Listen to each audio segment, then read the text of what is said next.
they've just gotten started here, and already these guys have been handed I think they got the best player there, and they got a guy that fills a big need, so that's an excellent choice.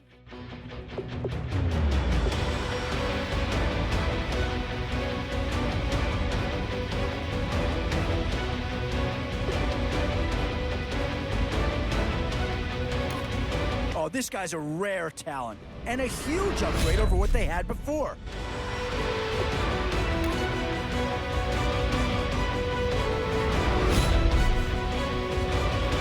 Boy, a tough choice here, but one that any organization would love to have. How do you go wrong with these three guys? So, with a handful of starters already nailed down, you have to ask yourself, do you dare go for depth, or do you just try to cover as many areas of the field as possible?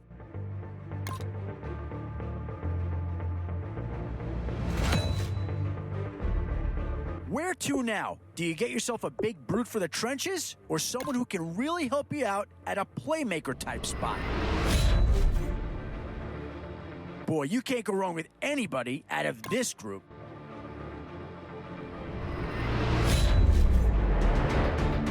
This is a pretty telling pick here. Do you go for a big bruiser up front, or get yourself someone who could be a difference maker at a skill position?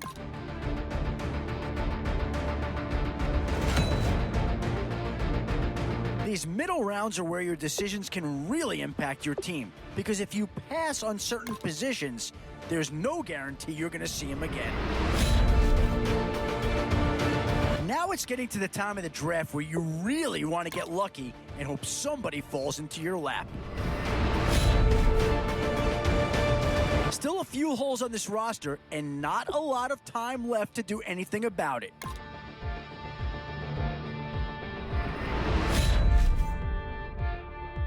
It's the age-old question on draft day. What's the bigger need, offense or defense?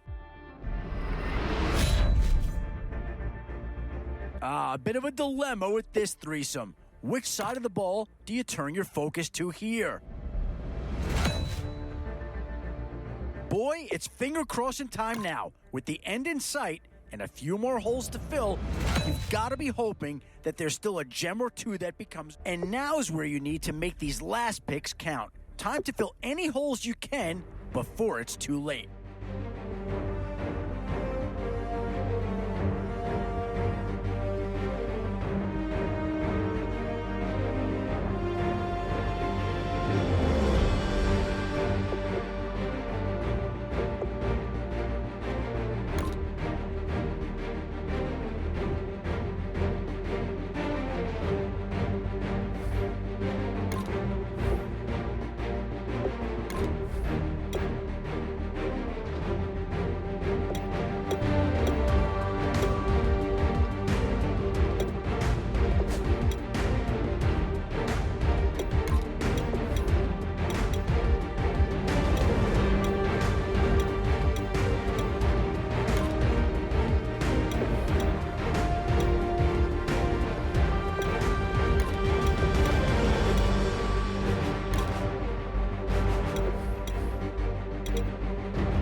All right, Larry, hope everyone is settled in for a great Draft Champions contest. Here, lucky to witness it. I'm Brandon Gaudin with Charles Davis. These guys that you see on your screen, they won't be witnessing. They will be participating in what should be an excellent game. Let's get down to the field. It's time for kick. Two teams that met back in Super Bowl 37 in San Diego. The Bucs and Raiders are underway. This will be fielded on the back line of the end zone.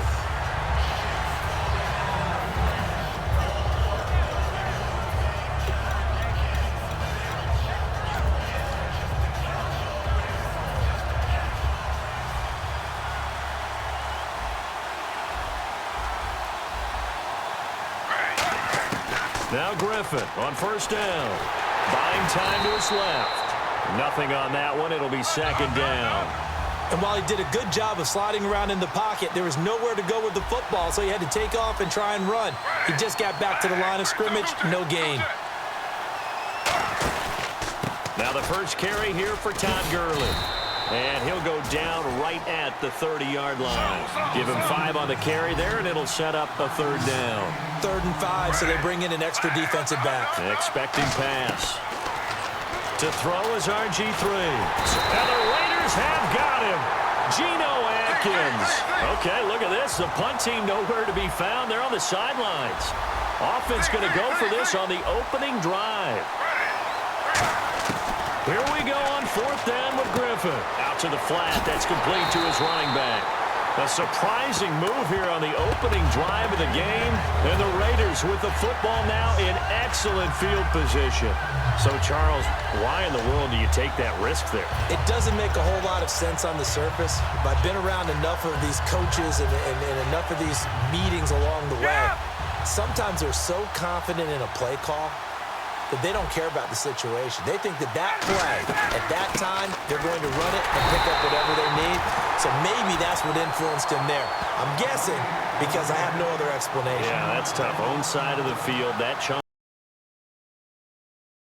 A little bit of ground to make up for the offense as they face a 2nd and 11.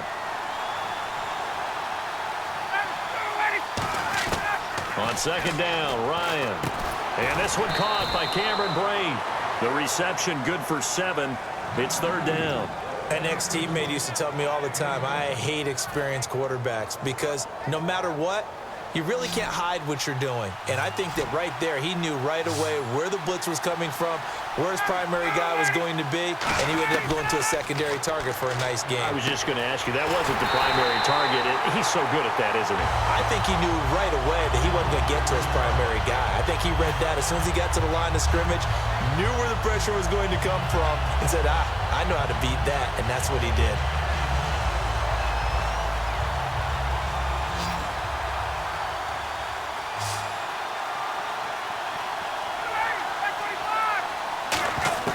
Throwing now, Ryan on first down.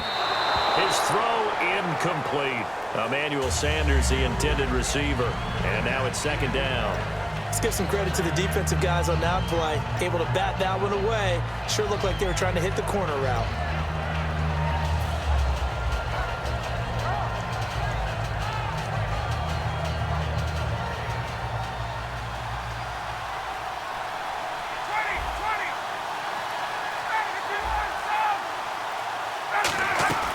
They go play action with Ryan. And that one got tipped. Kind of threw everything off. It brings up 3rd. Well, we're not playing 3 yards in a cloud of dust football anymore. I kind of get why those old school coaches sometimes didn't want to throw the football. Because if it's popped up in the air, it almost turns into slow motion. And both sides trying to get to the football, and you're holding your breath wondering whether it's going to go good or bad for your team. On 3rd down, Ryan.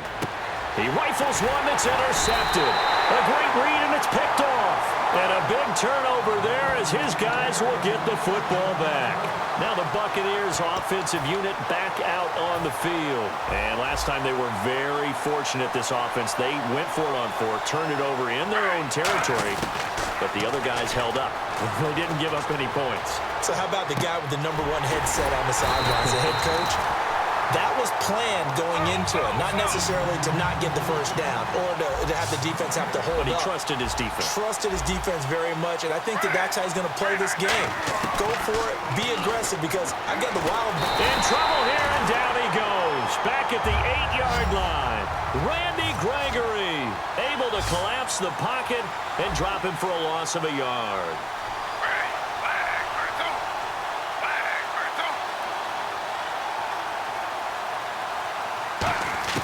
On third down, Griffin forced out to his left. It's caught. Kamar Aiken. Just a 5-yard pickup, and it leads to fourth down. And they're going to at least line up to go for it here on fourth down. I think that call was made not so much to try and get the first down, although they would have taken it if they could have gotten it, but to give their punter a little bit of space and try and help out their defense. Yeah, got the safe completion on third. That one good for 12 yards. And they're able to pick up the conversion here on fourth down. Throwing now, Griffin on first down. He's going to flip that out to the flat. It's complete. It's a loss of a yard there, and now second down. Really good defensive effort. They were all over that little swing pass out to the right side, but for lost yardage. Terrific read, better execution, and done with a lot of enthusiasm, wasn't it? Absolutely. They saw it all the way, ran to the football, and caused a nice play for lost yardage. And here comes play number 6 on this drive. And the Raiders call on a nickel set for third down. Throwing again, Griffin, flush to his right. Over to the right side, caught by Moncrief. NFL teams last year, a little under 50% on fourth down conversions. This is a bit tougher. 4th and 4. Back now with Charles Davis. I'm Brandon Gaudin. It's the Bucs in possession of the football as we begin the second quarter. They are, however, facing a fourth down situation.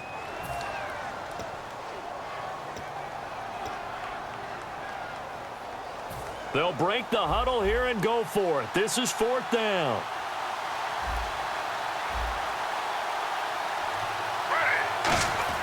They'll indeed go for it with Griffin. And this is incomplete. So certainly an interesting call there to go for it. And the Raiders with the football now in excellent field position. And now Oakland ready to take the field. And they had a nice little drive going last time. Threw the interception in the red zone. Costly. Bad enough to throw it anywhere, but that drives coaches insane when they're thinking about, hey, we got a shot at points already. We're already in a spot where you're thinking you got 3 on the board for sure, and to come away with nothing, that's a really tough one for them to swallow. Yeah, will they make up for it? And they'll get this one down to about the 20-yard line. Good throw, good catch, but I really like the route. The drag and being able to run away from defenders, hard to stick with them for that long. Yeah, better against man than zone, or? Better against man, because now you're running away from someone and you're not running into a defensive player in another zone.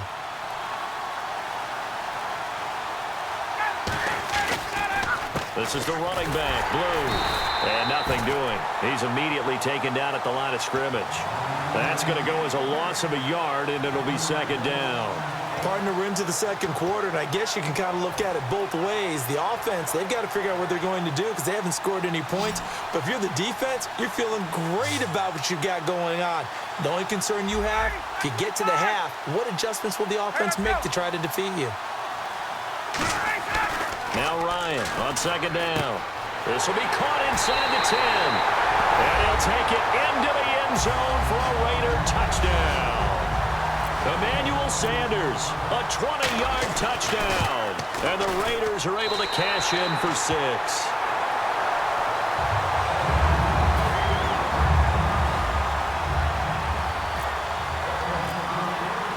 And following the touchdown now, it's Bradley Pinion on to kick this one away. This fielded a few yards into the end zone. Fighting him off. Just ran right through the trash. And he'll bring it back to just about the 25, call it the 24-yard line. Now the Buccaneers offense gets ready to head back onto the field. And last time this unit was out here, costly turnover, and then that turned into 6 points. They've got to make amends. And how many times have we sat in meetings with coaches and they use the term complementary football? Offense take care of the defense, defense take care of the offense. That didn't happen on the last possession. This is a chance for them to pick themselves back up and help their team. Yeah, we'll see if they can recoup and recover.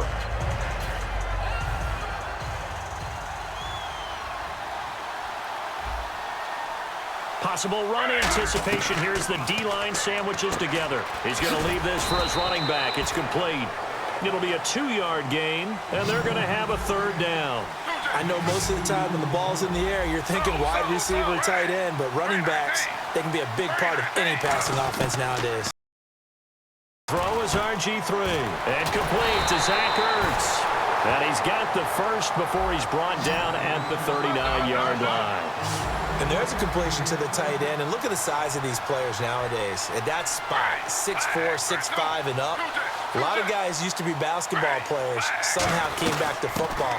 That's really good for the game of football. You're getting better athleticism, coordination.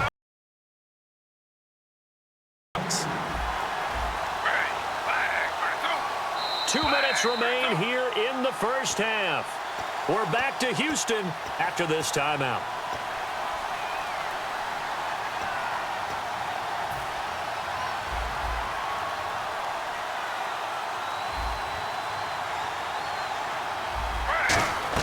Now Griffin on second down. And he fires one that's intercepted. A great read, and it's picked off. And the return here is stopped at the 35-yard line. The Raiders offense now, they trot back out, and they were able to punch it in the end zone last time. They'll be looking to do that again here for the defense.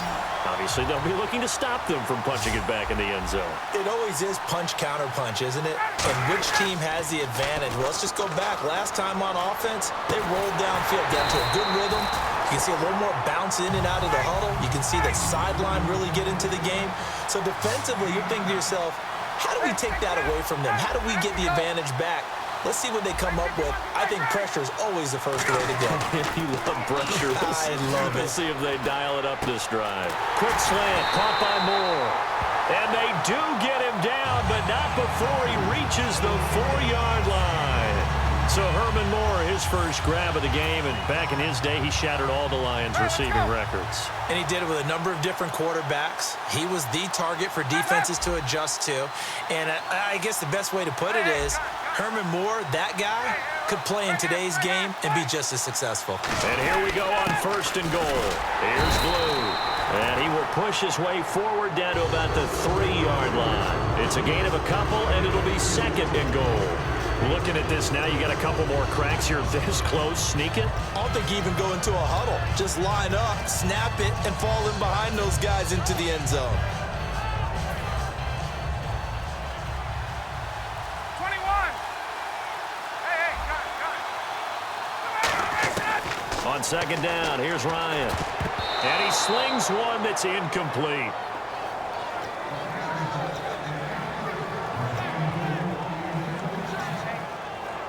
The line of scrimmage is the 3 as they look to cash in on third and goal.